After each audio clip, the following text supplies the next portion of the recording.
Béni soit notre Dieu en tout temps, maintenant et toujours des siècles. Amen. Aujourd'hui, nous sommes le dimanche, et je vais le dire dans la traduction exacte grecque, de la remise de la dette. Parce que le mot pardon que vous avez entendu dans l'Évangile n'existe pas. Cet Évangile, c'est le premier commentaire du Notre Père. C'est-à-dire, dans Notre Père, dans l'Église orthodoxe, tout au moins dans les Églises orthodoxes qui traduisent réellement le grec ou qui utilisent le grec, c'est le mot éphézène qui signifie remettre les dettes. Et le Christ dit, en toutes lettres, si ne vous remettez pas les dettes, on ne vous les remettra pas. C'est donc pas du tout le mot pardon qui est utilisé, il n'existe pas. Tout simplement, on oublie, il n'existe pas. Oui, certes, il faut pardonner, mais il faut encore plus important, lorsque nous entendons l'Évangile, être attentif au sens que le Christ a voulu donner à cette notion de pardon qui est la remise de la dette. Et dans le Notre Père, cela donne « remets-nous de nos dettes comme nous remettons nous aussi à nos débiteurs ».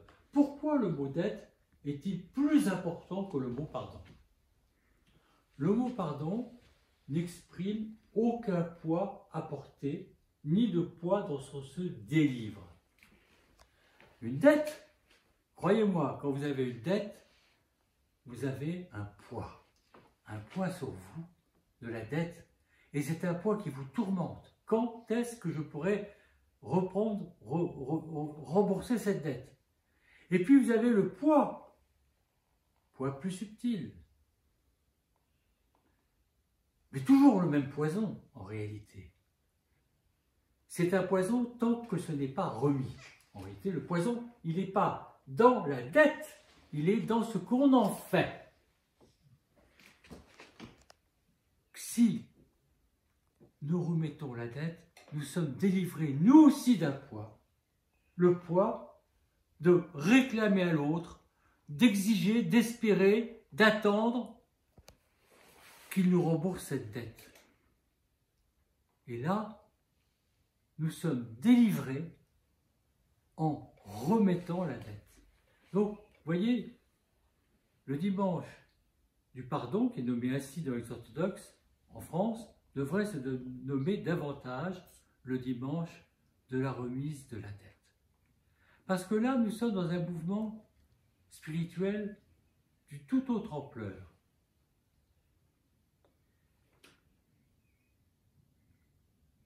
On peut parler de ce domaine, malheureusement, que par expérience personnelle. C'est difficile. On peut, d'ailleurs, tout enseignement spirituel qui n'est pas fondé sur l'expérience, saint Isaac le Syrien le dit, c'est comme quelqu'un un bon orateur, qui est comparable, d'après saint Isaac le Syrien, un bon orateur, mais dont la parole n'est pas fondée sur l'expérience, à quelqu'un qui peint une fresque admirable d'une rivière qui a l'air désaltérante, mais quand on s'approche de la peinture, on a toujours soif. On l'a trouvée belle, mais on a soif. Ce qui veut dire que si je ne parlais pas par expérience, ma parole serait un mensonge. Alors je pourrais dire, le Christ dit ça, et je ne le mets pas en pratique. Là, oui, ce ne serait pas un mensonge. Mais comme nous espérons quand même parvenir à mettre en pratique les enseignements vivifiants du Seigneur, celui qui, selon moi, et selon beaucoup de pères, permet un salut à une multitude de pécheurs, c'est-à-dire à presque de tous, sans distinction des péchés, sauf les péchés irrémissibles dont j'ai déjà parlé précédemment dans une autre homélie, je n'en parlerai pas aujourd'hui, eh bien c'est la remise de la dette. Pourquoi? Parce qu'elle a comme centre la croix. La remise de la dette, qu'on appelle parfois pardon, c'est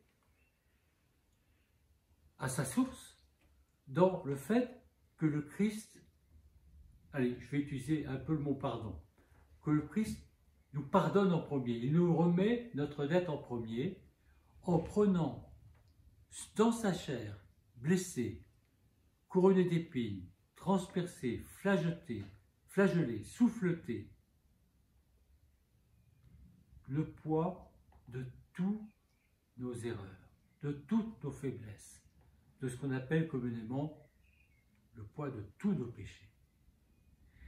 Il les prend parce que dans le Christ, il n'y a pas cette notion de temps, car le Christ est le maître du temps, créateur du temps, le Verbe chair, créateur du temps, non soumis au temps, et qui se soumet volontairement au temps lors de son incarnation, mais qui échappe notamment, et je n'en parlerai pas aujourd'hui, lors de la Sainte Seine, si je le dirais quand même en quelques mots, parce que lors de la Sainte Seine, le Christ inscrit l'Eucharistie hors du temps. Et je vous explique comment. Ceci est mon corps, livré pour vous, ceci est mon sang, versé pour vous. Il ne dit pas qui va être livré, qui va être versé. Il dit livré. Il est dans le non-temps, dans cet espace de non-temps qui n'appartient qu'à Dieu, dans lequel il agit comme le maître et souverain de ce monde, donnant à ses apôtres son corps déjà crucifié et ressuscité, son sang déjà versé et ressuscité. Eh bien, sur la croix, le pardon est aussi hors du temps. Comprenez-moi, il est pour tous, inconditionnellement. La remise de la dette est réelle, totale et absolue. Mais quelque chose qui échappe à l'homme. La notion absolue pour Dieu, c'est la liberté. La conscience, le choix libre d'accepter ou de refuser. Regardez, Judas est choisi et c'est lui qui se récuse comme apôtre. Il est choisi. Et à un moment donné, il se récuse. Et le Seigneur le laisse partir. Il le laisse faire sa triste besogne. C'est-à-dire que, oui, nous sommes tous sauvés si nous le choisissons. Cette notion est très importante parce que le pardon, la remise des dettes, s'exprime dans ce même mystère. Lorsque j'ai en face de moi un prochain qui m'a fait du mal. Je pense en particulier à quelqu'un qui m'a tourmenté au moment où mon fils luttait pour sa vie en 1986 à l'hôpital et qui a déversé sur moi toute sa haine par téléphone. En me disant même, je suis bien content que ton fils soit à l'hôpital, comme ça on est débarrassé de toi. Je le dis parce que c'est quelque chose, quand vous êtes vous-même dans une situation de douleur absolue, toute douleur qui s'ajoute est en trop. Et quand mon fils est né au ciel, j'avais le poids, j'avais le poids qui n'est pas un péché, le poids de sa mort, de la douleur, de la séparation, de tout ce qu'on peut imaginer quand on est maman ou papa, frère ou sœur ou ami proche d'un être qu'on aime. Et j'avais en trop ce souvenir cuisant qui me pesait. Et pendant 3 ans, pratiquement autant que le temps de mon deuil dans ce qu'il y avait de plus douloureux, j'ai supplié le Seigneur de remettre sa dette, d'être capable de remettre cette dette à ce frère, qui était un prêtre, car je n'en avais pas la force. Mais en même temps, ça chargeait mon âme, ça me tourmentait, et je n'ai pas de véritable prière tant que j'ai un ressentiment. J'étais j'avais le poids de ce ressentiment, le poids du jugement que je portais sur cette personne, le poids de... Et je disais, mais Seigneur, vous savez ce qui m'a sauvé. Bien entendu que c'est le Seigneur qui m'a sauvé. Mais c'est de penser, et c'est là où m'est venue l'inspiration de Saint Stéphane et de l'apôtre Paul, qui à l'époque se nommait Saul.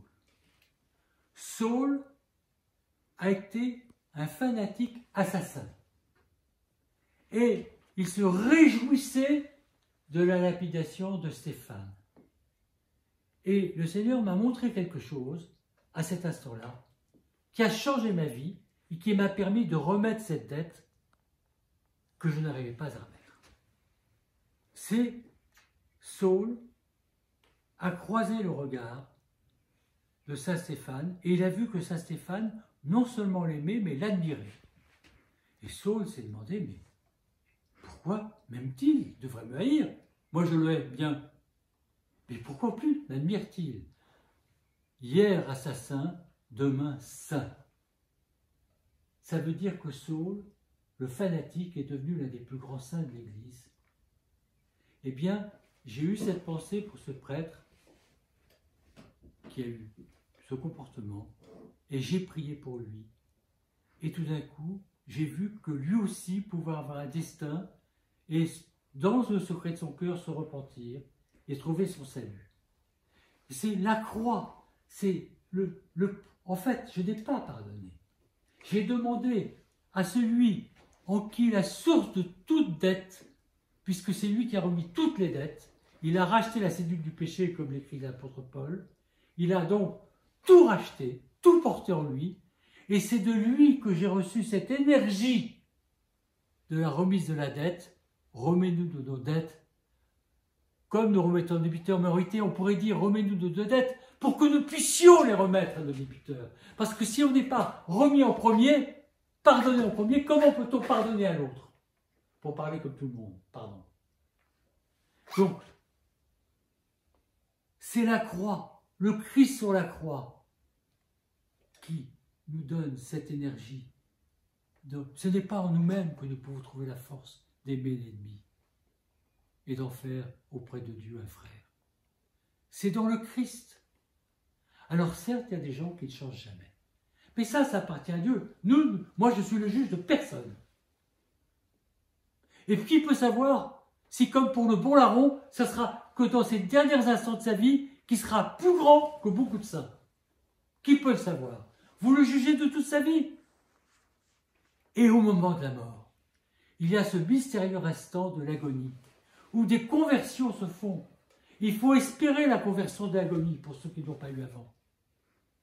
En fait, la remise de la dette, elle n'est pas simplement dans un acte précis envers quelqu'un, elle est envers toute l'humanité, d'avoir une prière de délivrance, d'espérance. Quand nous voyons des méchants, sachons que tout n'est pas perdu pour eux, que peut-être un jour, comme le bon larron, ils auront cette conversion, nous ne la verrons peut-être pas, mais Dieu la verra. C'est ça le plus important. Oui, aujourd'hui, nous sommes le dimanche de la remise de la dette.